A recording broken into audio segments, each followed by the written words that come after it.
In this video, I'm going to talk to you about themes of literature texts, and I'm going to explain to you how you might go about revising those themes and how you might go about writing a theme essay. So when we look at what a theme actually is, the way that I always approach it in the classroom is by describing a theme as an underlying current, almost like water, that flows throughout an entire book or play or poem or song or film. So a theme is something that runs through everything. So if you look at this picture of Bergen in Norway, which is my favourite place in the world, it serves to help us understand the idea of a theme, because the water at the bottom, do you see how it reflects the houses at the top? So at the top of the picture, top 2/3, you've got all this life going on. You've got houses, you've got streets, you've got people, you've got cars, you've got boats, you've got lights, you've got trees. So the top 2/3 of the picture, that's the world going on. That's the events in the novel or the play. That's the plot of the film and so on. That's the thing. They're all the things that are happening. But underneath all of that, underneath all of that life going on, you've got the water that reflects what's going on above it. And the water is what carries these big themes. And the themes are the big emotions. So all of that life above will have love in it. It will have anger in it. It will have families in it. It will have life and death in it. So these are the big themes that we always talk about in literature, some of those. So try and think of it. The life going on at the top is the plot. The water flowing underneath all of that life, that's where the themes are, reflecting the life above it. So the question for a theme essay will always be worded in the same way. And it will usually say, how does a writer present the theme of? So, for example, how does Shakespeare present the theme of love in Much Ado About Nothing? How does Conan Doyle present the theme of justice in The Sign of Four? And so on. So the way, as we now know, the way that writers present themes is through the characters that they create and design and the events that those characters go through. So the plot, in other words, what happens in the book. That's how a writer presents a theme. So they choose which people and which parts of life they want to present in their text, and those people and those events in themselves bring through those themes. So if we look at the theme of love in Much Ado About Nothing, for example, we know we'd have to talk about Beatrice. Maybe Beatrice metaphorically lives in that little house up there. So we'd have to talk about her and her attitude to love and what she goes through. Benedick, we couldn't talk about one without the other, so we'd have to talk about him. Maybe he lives up there in the top right. We would look at how he represents the theme. And then we would look at events in the play. Well, there's a wedding, so we would pretty much have to talk about that in an essay on the theme of love in Much Ado, and maybe that's represented by this house here. What we usually do when we're looking at themes is create what we call a theme map, which is basically a mind map, but there are certain things you can do to make it really effective. So mind maps are brilliant because they collect all of your knowledge into one place, but if you can order it in some way, then they're even more useful. So what I usually do is start off with the theme in the middle of my page. So I've got love in the middle of the page. And then what's helpful is on the left-hand side, I put either the word positive or a smiley face, and on the right hand side a sad face or the word negative. And what that means is I can group my characters or events into good ones and bad ones, if you like. So when we're looking at the theme of love, good things that happen or people that have a good experience of love would go on the left hand side. Bad things that happen or people that have a bad experience of love would go on the right hand side.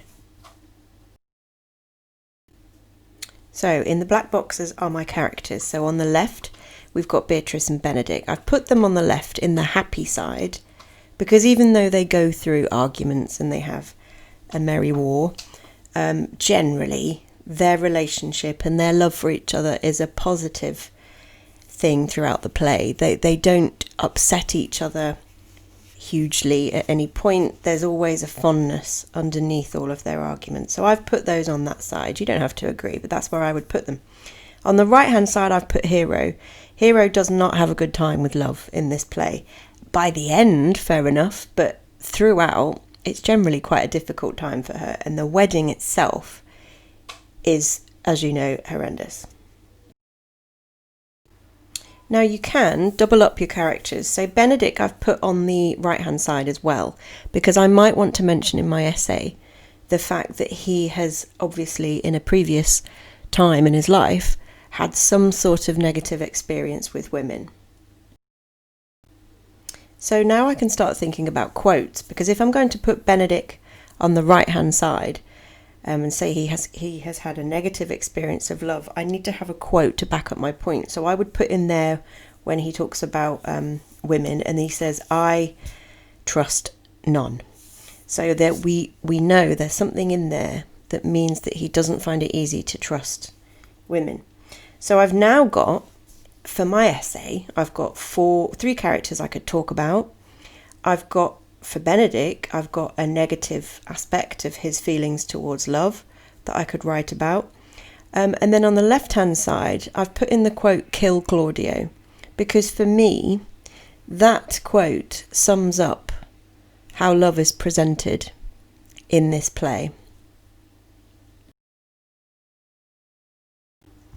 What you can do now is start thinking about the events that represent love to put onto your mind map. So there's probably lots of positive events, but I'm going to put the most obvious one that we've already talked about, which is the wedding scene on the negative side up near Hero.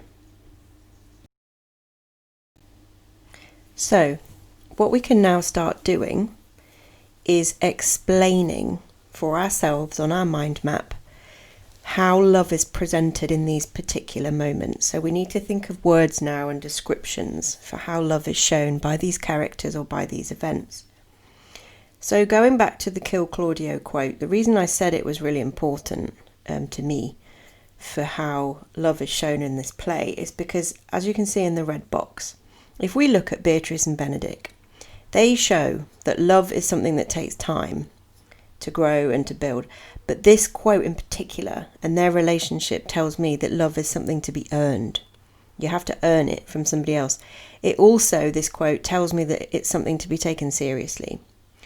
And it's something that needs trust, absolute trust. You wouldn't ask somebody to do that if you didn't want to be taken seriously, if you didn't trust them and expect them to trust you. You wouldn't ask somebody to do something like that for you. And then finally, I've put in there that love, by these two, love is shown to be something that makes us become better people. Beatrice and Benedick are fully realised as characters. They are fully formed. They are, by the end of the play, everything that they were kind of born to be. So love is shown by Shakespeare to be all of those things and ultimately to make people whole. That's why there's so many songs that have that kind of line in it. Now, I can now go through my other moments and characters and explain in the red boxes how those moments or characters represent or present the theme of love. What are they saying about love? Well, Hero and the wedding scene absolutely shows us, Shakespeare's showing us here, that love can destroy us. It can completely break us in terms of our reputation, in terms of our sense of safety and sense of self. Also, it's showing again, just like Beatrice and Benedick, this wedding scene shows us that love needs trust. And then if we go down to Benedick with the "I trust none," well, obviously there we've got another reference to the idea of trust. And this moment also shows us Shakespeare's telling us that love is something that can hurt us. It might not destroy us, but it can hurt us. And it's something also that can stop people from developing. So the fact that he trusts no women, this is why Benedick is so reticent, he's so unwilling to get involved in a relationship. But actually, when he does become involved in a relationship, when he does declare his love for Beatrice, as we've said, that's when he becomes his true self and he completely realises who he's meant to be in the world. So by the time you've looked through characters, moments, couple of quotes. You don't need loads on there. But this in itself now, hopefully you can see that if I was to answer the essay question, how does Shakespeare present the theme of love? I would have at least 3 really strong paragraphs there to explain different characters and different moments. And because I've got my own thoughts in the red boxes, I've fully explained for myself how love is presented, what we learn about love, what lessons are we taught about love. Because I've got those in my red boxes, I could do a really strong essay. So just to finish off, here is an example of my bus stop answer, which, as you know, is the opening, the introduction to your essay that we try and remember to do. The reason we do a bus stop answer is so that the examiner, when they're reading your essay, they read that first opening and they think, first, this person knows what they're talking about. Second, it's almost like a contents page. You're laying out for the examiner what you're about to write about. So here's my bus stop answer, purely based on my theme map that we've just done. I have put, throughout the play Much Ado About Nothing, Shakespeare shows us that love is a complex emotion that needs absolute trust to flourish.